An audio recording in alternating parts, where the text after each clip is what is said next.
ఎంతోమంది కూడా ఎదురు చూస్తూ ఉన్నారు.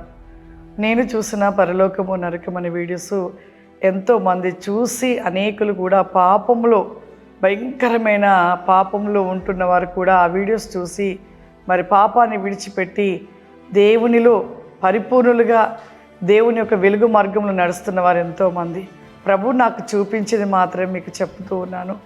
మరలా ప్రభు ఆయన కృప చొప్పున సంవత్సరంలో ఒక నెలంతా కూడా ఒక గదిలో ఉపవాసం ఉండి ప్రార్థించినప్పుడు ప్రభు మరలా నా ఆత్మని ఆ పరలోక రాజ్యంలోనికి కొనిపోవుట, అక్కడ అనేక విషయాలను తెలియపరచుట, నరకములో ఉన్నవి అనేక విషయాలు తెలియపరచుట ప్రభు ఆయన ఇచ్చిన కృపను బట్టి ప్రభు నన్ను అలా తీసుకెళ్ళి చూపిస్తూ మరిలా చూసినవన్నీ కూడా ఈ భూమి మీద ఉన్న ప్రతి ఒక్కరికి ప్రకటించమని ప్రభు తెలియపరిచారు. అదే విధముగా ఈ యొక్క సంవత్సరంలో ఈ 2026లో